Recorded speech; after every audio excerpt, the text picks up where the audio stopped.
when it comes to my head covering, I always looked at the ladies with the head covering. I always looked at them as being somebody that has, they think that it was their submission that was having them with their head coverings on. And I always questioned why, how come. Now I read in 1 Corinthians chapter 11 about a woman and her head covering. And the freedom that I have gained from that is unreal. And I've always had questions in my life, Paul, like my husband said about the holidays, and about being submissive. I draw to that now. I don't run from being submissive to my husband, being submissive to Yahweh. It is a draw. And I feel like God has taken so much, Yahweh has taken so much out of my life, not the things that don't need to be there. And he has replaced it with gentleness, kindness, meekness, temperance, goodwill toward my husband. It's just, I'm not bound anymore. I'm not bound. This has given me freedom, literally. And I always looked at women with wearing head coverings as some women being bound, and it's not. It's complete freedom. And I watched a couple interviews that you had on your show, and I had watched and I listened to some Jewish ladies on the internet about the head coverings, and they said a lot of them have said do it for 7 days and try it. And I'm like, it's not anything that you can just try for 7 days. I told my husband, Aaron, I feel like I need to start head coverings. And it wasn't a thing of walking around the store wondering, oh, what's going to look right, what's not going to look right. I just did it, and it's so natural. And there's just so much freedom with it. I hear Yahweh speaking to me. Well, that's great, and such good news. Thank you for sharing this. Now, let me ask you both. First of all, with your head covering, since we're on this topic, most women that wear head coverings, at least Christian women, do not wear the type of head covering you're wearing. Was there ever a question in your doubt, should I be covering my whole head and my ears, or should I just wear something on top of my head? Or did you know right away that this is what a head covering truly is, and this is what I need to wear? Okay, I can honestly answer that question. When I first started with the head coverings, I just covered my head. I did not cover my neck. I did not do the hijab, per se. That I would just cover my hair. And I asked Yahweh, should I cover all of my hair? And he was like, is all of your hair your glory, or just part of your hair? Are you preserving that for your husband, just half of your hair or all of your hair? And I'm like, no need to say any more. So I went ahead and I was covering all of it, every bit of it, because I am married. I feel that if you're not married, that you can still wear a head covering, maybe just not cover all of it if you're not comfortable with that. But me being married, I am from head to toe preserved for this man and for Yahweh. And so as I kept wearing it, I started noticing some things of where I work at, with even the neck being seductive. The neck can also be seductive. And I still notice men looking. And I just got not really convicted, but I felt more so that's another area to cover, so that I know that I am fully covered. And so just here recently, I guess you could say for the past 3 weeks, I've been doing a full covering. But before, I was just doing the hair, and I would leave my neck showing. But now I've learned, and it's just like, words can't even describe, words cannot describe the freedom that I have felt and the openness that God has given me with the head covering. knowing that it's coming from Him. I think it's a sad thing today that when women see, or when people see a woman dressed biblically like you are, they automatically equate it with, oh, you look like a Muslim. And you could easily, in defense, say, no, I look like a biblical woman, because they're the first ones to dress like this. But do you have some type of, I mean, I personally believe when it comes to modesty, the Muslims got it right and the world's got it wrong. And when I mention that, a lot of people will say those Muslim women are so oppressed that they have to dress like that. And I think from a modesty standpoint, or a Muslim standpoint, or a marriage standpoint, or a Jewish standpoint, or any standpoint, that it's not an oppression, like you said, it's a freedom that people can't understand. What do you say to that?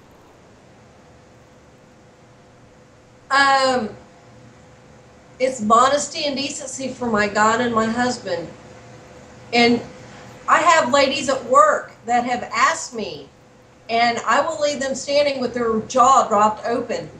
When I say it's for modesty and decency for my God and my husband, and sometimes they'll take me into further explaining to them how, and, I can relate with them. I used to go to cosmetology school. I was always into fashion, and I would never put my makeup down for nothing. I always had to be first class, always had to look the look. I'm married now, and I am beautiful to this man. Amen. This is the one that I am here to please and admire. And I do that for him through Yahweh. And I have, it's like I said, I used to look at these women, Muslim women, like, you're under bondage, and look at your husband. He's out there dressed comfortable. There is nothing uncomfortable about this. If anything, I am more secure in myself and through Yahweh. That's where it all comes from. Aaron, how do you feel that you're the only man in this world that sees your wife's hair? I think that's wonderful.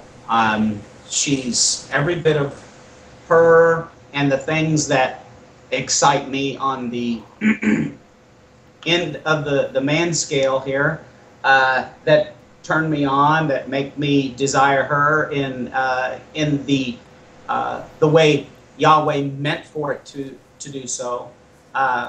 We were talking even about that too a little bit here ago, saying that there's a time and a place for everything, and that when I'm at work, I'm not to be getting excited looking at other women and things like that. That's I'm there to work. I'm there to do my job. And even when I'm and I have my wife with me at certain times, this is how she needs to be, even in front of me, because if we're doing something else, I don't need her parading around in a tempting or fashion that might be exciting me or exciting the other man that I'm talking with. And if I'm excited at it, the other man's going to be looking the same way at her, and that's not for him. That's for me. This is what God made this in. This is what God told me. Is she's precious, and I gave her to you. What did you do with her? And said, did you clean her and present her to yourself? I have to clean her with the Word. The Word, and that comes from Torah. That Torah is there to tell us about sanctification, setting apart. When I heard about being sanctified, the word sanctified means to be set apart, come out and come away. I think it's great that she's covered up and no one else can see her. She's all for me. And once again, if it keeps everybody else's eyes off of her, then that's great. But I've also learned this is a nice little trick that has happened as a result, is as she's covered up, even times just walking around the house and vacuuming, I'm not staring at her in certain ways and thinking about her in that way. It actually makes me look forward to those intimate times for when I do unveil her beauty for me to appreciate. And it's being kept back and preserved so that my mind's not always racing towards something sexual, even toward my wife, because first and foremost, this is Yahweh's daughter. She's not just my wife, she's Yahweh's daughter. And I still have to respect her first and foremost as just that. She's also my sister, in Yahweh. And I have to respect that first before I can take her in any other way. So yes, I like this. This is great. So now, Heidi, do you wear this the covering at home as well, or just when you're out? Oh, I wear it everywhere I go. What about in the house? Do you wear it in the house? Yes, because what if somebody comes to the door and I have to open the front door, you know? But even when I'm at work, because of the place that we work at, they have actually made accommodations for these purposes. So I do have a hijab that I do wear at work also. But something else I wanted to add on to that too. My heart also is for other ladies out there. I am not to be a stumbling block. And if I'm going around parading myself around and I'm looking to get looks, I can be a stumbling block for their husbands. And that's not my purpose of being here, is to be a stumbling block for them also. Well, yeah. I'm sorry. No, continue, Heidi, continue. My heart is, when I see these ladies, and I see what turns their husbands' heads, that's a stumbling block. I can't do that. I am for this man, and I am for Yahweh. My wife took this on right now with head covering, and when she did it, my heart just started, I'm melting for her. I was like, you would do that for me? I mean, I know you're doing this first for Yahweh, but you include me in that statement of, I do this for my God and my husband. And I thought, I'm going to feel weird, you walking around like this at first. But it hasn't. It hasn't made me feel awkward at all. I've been more proud to have her out.